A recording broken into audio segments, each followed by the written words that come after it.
That's right, we got another one. Hey everyone, it's NerfBoyProductions here, and I honestly can't explain to you what is going on right now. For some reason, it seems that the past few Nerf blasters that Nerf has been releasing have been test piloted in Canada, which is where I live. So, I've been getting all the blasters brand spanking new, and this is the Nerf Modulus Regulator. So I was on toysrus.ca and I saw this blaster was recently added to the website. When I went to my store, I didn't see any there, so I contacted my guy who works there, and I was like, yo, when's the shipment with the new regulators coming in? And he said, probably next week, but if I ordered one then, I could get it for this week. So there's a big conundrum, but I managed to get one before the stores even got one, and that's why I'm here today with my official unboxing and review of the regulator. This box is actually very big, like you can see it compared to my head. It is quite large,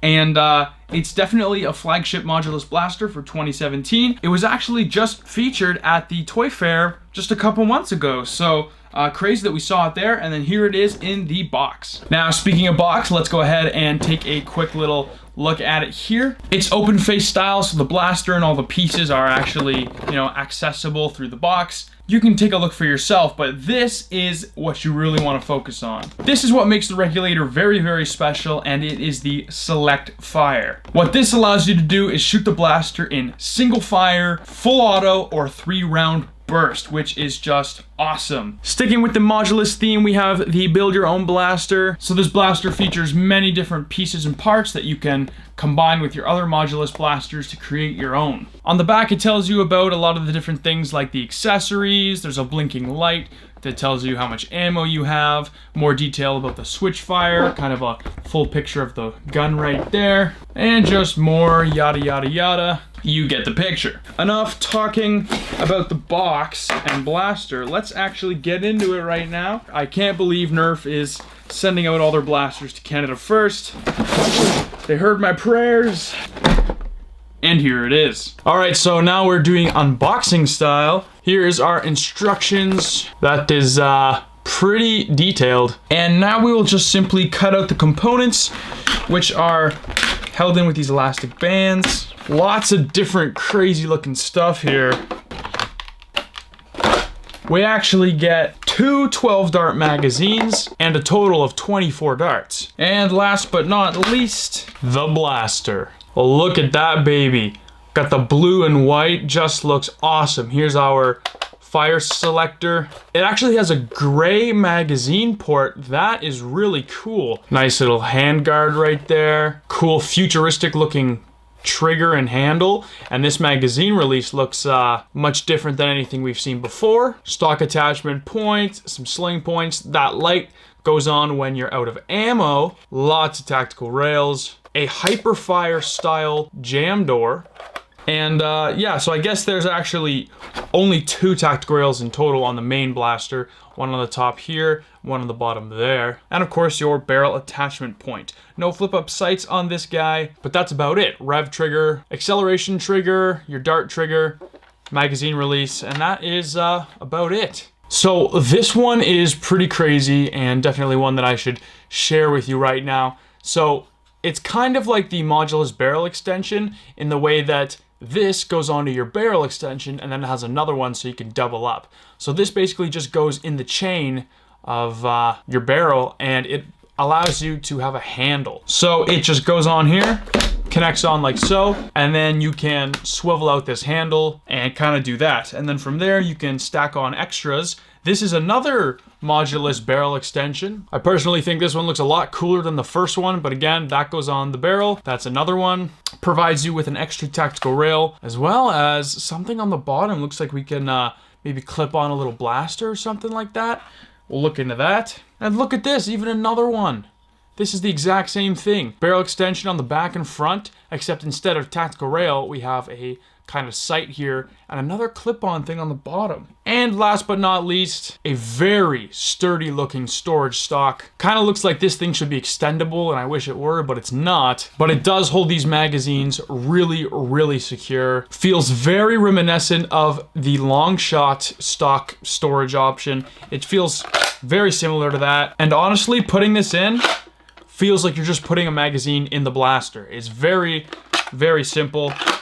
No problems. Alright, so back to the other camera, and I have this thing assembled the exact way it is on the box. And while I assembled it, I realized these pieces here double as scopes and barrel attachments. So they can go on the front barrels, or they have these little things on the bottom, which were meant for tactical rails, so that you can use them as scopes.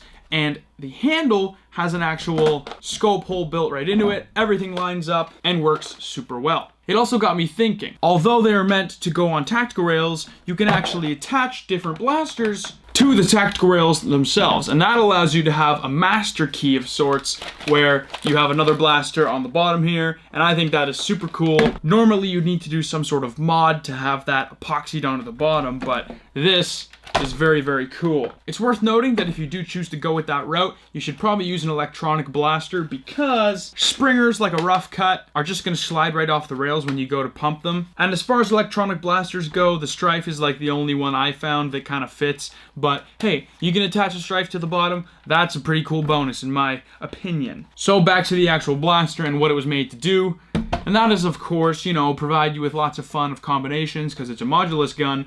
But although the combinations are cool, what do we get when we strip the blaster down to its core? Well, at its core, we get a very, very cool looking futuristic blaster. Of course, orange and blue are complementary colors, so that with the base of white and gray looks awesome. I think they definitely nailed it with the paint on this guy.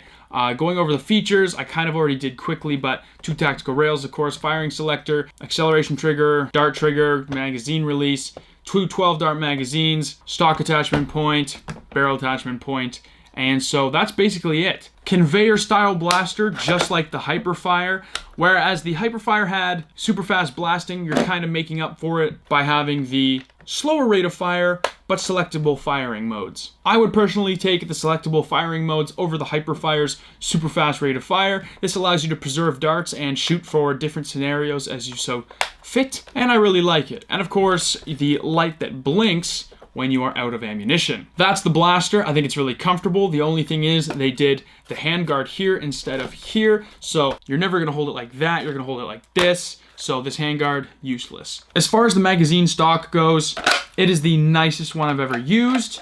It feels amazing. It feels like you're just putting a magazine into an actual magazine slot. It is awesome.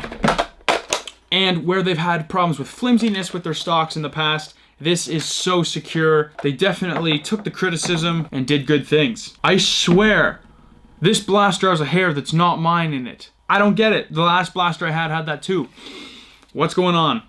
This little grip is pretty cool, but of course only when you're hip firing. I very rarely hip fire, nor do most people, so although it's an interesting concept and probably better for some other blasters than this one, I think it's not necessary for the regulator. Then again, this is the only blaster where you can actually find something like this, so if you want this for a different blaster, it might be good then. I already mentioned I really like the idea of what they did with these, so that is all good in the hood. And now, performance. I'm not entirely sure because this thing uses wretched C batteries and I didn't have any, so I had to harvest some from another blaster, which means for me to actually give this blaster a full review would be preposterous. I need to spend time with it. I need to test it to its limits before I can do that. So let me know if you guys want to see a video in the future where I've came back, I've used it, and I let you know my full unbiased opinion. It doesn't seem right to give it a review just as I got it out of the box, so this is more of a quick look, if you will. So make sure you subscribe. New videos every Saturday if you want to see the full review on this guy. I am so incredibly excited. Nerf has been shipping their brand new blasters to Canada. I can't believe I have this. It looks great, feels great. Performance, we'll see in the future. The attachments it comes with are pretty dang good. For close to $90 Canadian. Is it worth it? I think it's more around 80 bucks, but it's still pretty pricey. Definitely their flagship right now. Of course, if you're a big fan of 3-round burst, it is just very cool. In fact, I don't think I've actually shown it being fired here in the video. So let's go ahead and do that. Now, like I said, I don't actually have really full juiced up batteries in here, so don't worry about the performance, but what you should worry about is I'm just gonna hold down the trigger and maybe you'll see 3 darts come out at once. Hold down the trigger. and now it is blinking to say we are out of ammo. So that's the video. I hope you guys enjoyed, and as always, this was NerfBoy Productions signing off.